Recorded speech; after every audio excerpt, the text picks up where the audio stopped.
Hi hello friends, మీకోసం వచ్చేసి ఈరోజు ఒక హెయిర్ స్టైల్ అనేది తీసుకొచ్చాను. చాలా సింపుల్గా అండ్ లుక్ వేస్గా కూడా చాలా బాగుంటుందండి. ఇలా ఫ్రంట్ సైడ్ అయితే నీట్గా కోమ్ చేసుకోవాలి.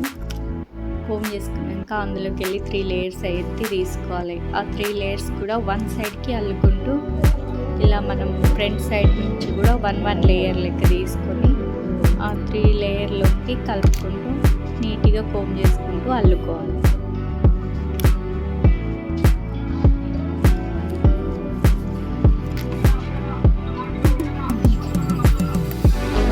హెయిర్ అంతా కూడా ఇలా నీట్గా కోమ్ చేసుకుంటూ అల్లుకోవాలి.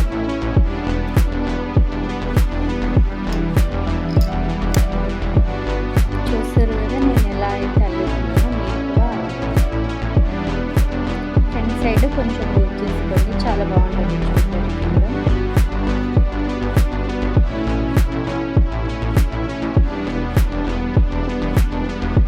చాలా చక్కగా నీట్గా కనిపిస్తుంది. ఈ హెయిర్ స్టైల్ వచ్చేసి శారీ, క్రాప్ టాప్, లెహంగా, ఏ డ్రెస్సెస్కి అయినా కూడా చాలా బాగా సూట్ అవుతుంది.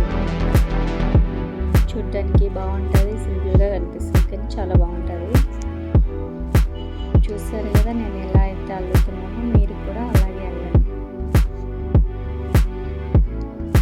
ఇలా టోటల్ హెయిర్ అంతా కూడా బ్యాక్ సైడ్కి అల్లుకుంటూ పోవాలి. బ్యాక్ సైడ్కి అల్లుకుంటూ వన్ సైడ్ వచ్చేలాగా అల్లుకోవాలి. చూస్తారు కదా నేను ఎలా అయితే అల్లుకున్నానో మీరు కూడా అలాగే అల్లండి. బ్యాక్ సైడ్ వచ్చేసరికి హెయిర్ అంతా కూడా చాలా లాంగ్గా కనిపిస్తుంది. అది మనకి ఫ్రంట్ సైడ్ రావాలి కాబట్టి సో మీరు ఇలా అల్లుకుంటూ రావాలి. చూసారు కదా నేను ఎలా అయితే అల్లుకున్నానో మీరు కూడా అలాగే అల్లండి.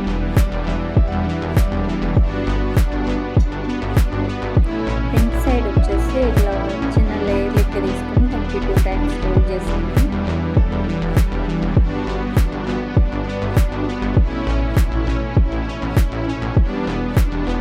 ఇక్కడ ఒక 2 క్లిప్స్ తోటి క్లిప్ చేయాలి. క్లిప్స్ వేస్తే ఒక జారకుండా ఉంటుంది. చూసారు కదా.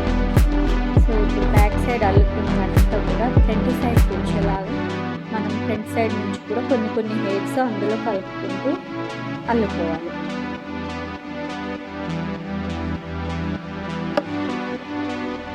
చూసారు కదా ఎలా నీట్గా అల్లుకుంది. ఇలా అల్లుకున్నాక చిన్న ఫ్లవర్స్ కానీ దాంతో డెకరేషన్ చేసుకోండి, చాలా బాగుంటుంది చూడడానికి. నా ఛానల్ ఫస్ట్ టైం చూస్తుంటే సబ్స్క్రైబ్ చేసుకోండి, అలాగే మీ ఫ్యామిలీ ఫ్రెండ్స్కి కూడా షేర్ చేయండి.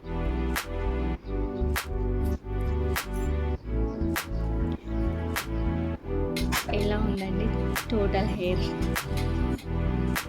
చాలా బాగుంటుంది. ఇలా అయితే వస్తుంది టోటల్ హెయిర్ అంతా. ఈ హెయిర్ స్టైల్ బాగుంటే కామెంట్లో తెలపండి. ఇలాంటి వీడియోలు మరిన్ని తీసుకుంటాను.